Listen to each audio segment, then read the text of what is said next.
Glute training. Hey folks, here's a crazy idea. If you were going to call yourself the glute guy, would you want to have strong glutes? You know, they called Tom Platz the quad father because he had these big, strong quads. But if you call yourself the glute guy, you know, you'd want to have the biggest, strongest glutes, right? So you'd be a world's strongest man competitor. Yes, we're back to world's strongest man. I've told this story before. It's going to get told again because not everyone watches all of my videos. I was with a girlfriend of mine years ago, and we're sitting there, we're watching the world's strongest man because I love strongman. It's a sad story. You know, my dad was 5'5" and my mom's 5'2", and somehow I didn't end up being 7 feet tall and 400 pounds. Otherwise, I would have been a strong man. That's definitely what I would have chosen. Somehow I'm only 5'9.66", so can I get around that up? I don't know. I got tested at Mayo Clinic. It's now confirmed. I'm 69.66 inches. I feel like I should round that up. I should be allowed to call myself 5'10". Anyways, strongman competitors. And I'm sitting there on the couch watching this with my girlfriend, and she says, you know, they all have really nice butts. And I was like, what? And she's like, yeah, they're all kind of like fat and chubby, but they all have really nice butts. And I was like, what the fuck are you talking about? What? And I realized at that moment that they all had the hugest glutes you've ever seen. It's like people took 2 bowling balls and just slapped them on the back of these guys. Strongman competitors have the biggest, strongest glutes. So if you're the glute guy, I assume that you probably load 450-pound Atlas stones. Oh, how do you get big, strong glutes? Glute training, right? Glute training, glute training, glute training. Everyone wants to talk about all these things. You know, you put your band on and walk sideways, like a booty gains. You're going to get down on all fours and lift your leg up in the air. I'm not telling you that this stuff doesn't work. I'm sure it works. If you do enough reps of anything, it'll start to work, right? I mean, you can see, look at Roger Federer. His one arm is significantly bigger than the other. So I guess if you swing a tennis racket enough times, you'll end up with one really big, strong arm.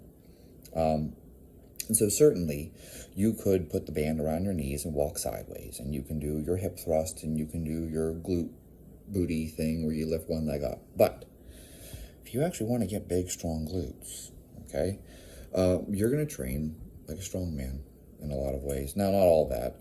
Stay with me. We have some other things to throw in there.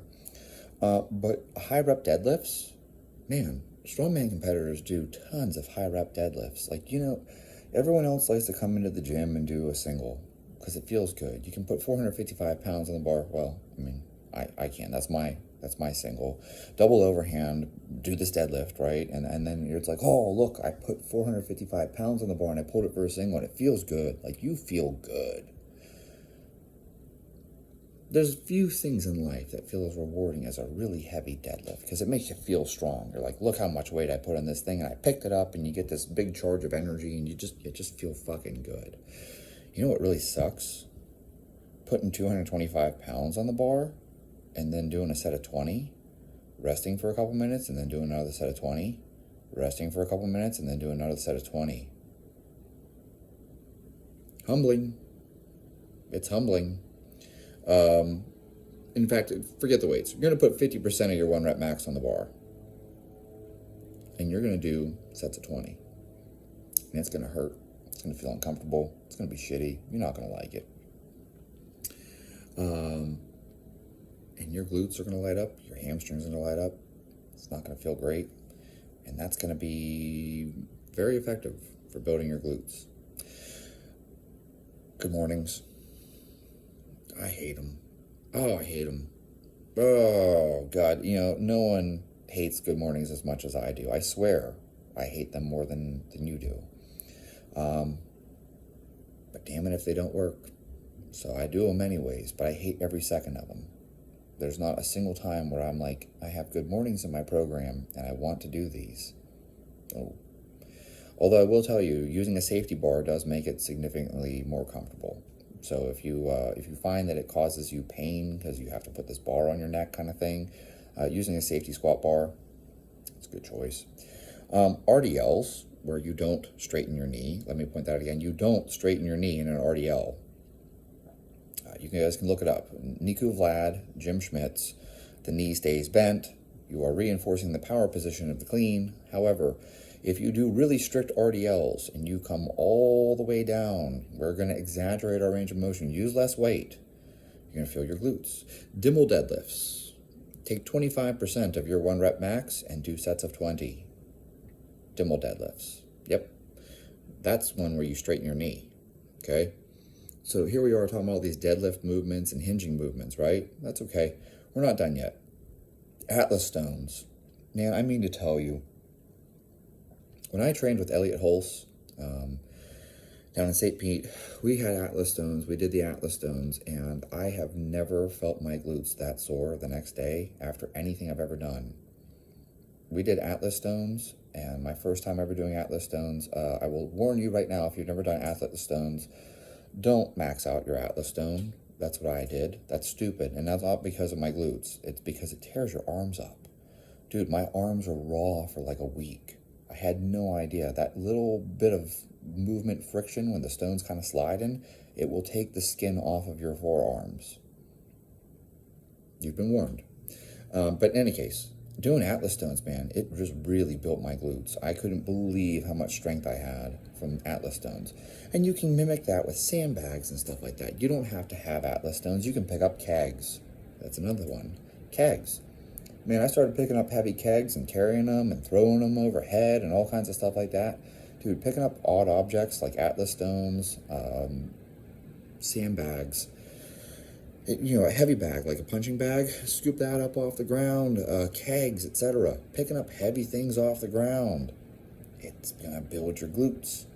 I know, and it's different than a deadlift, actually, because to pick up an Atlas stone, you see the technique is totally different. You kind of have to arch around this thing, and actually you do have to round your back, but you have to hold that position tight, so now you're going to brace against the stone, right?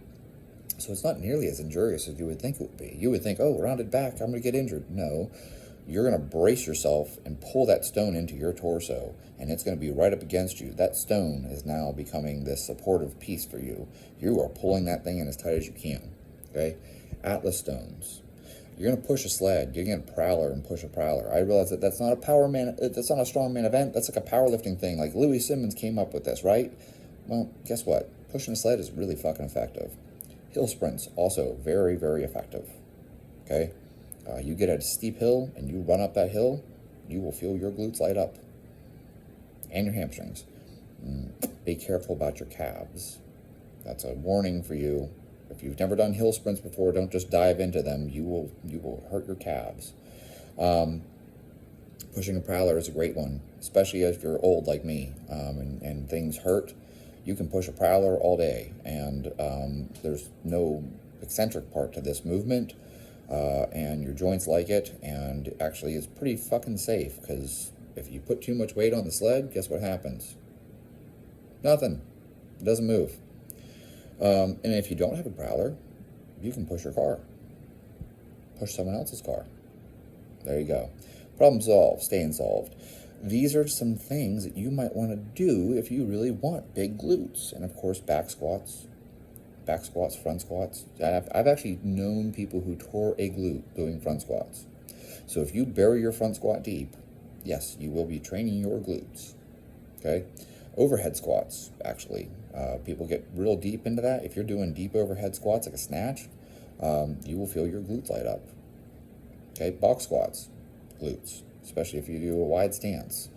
There's lots of great ways to train your glutes, and they have nothing to do with putting a band around your knees and walking sideways, and nothing to do with a bunch of short little pumpy hip thrusts.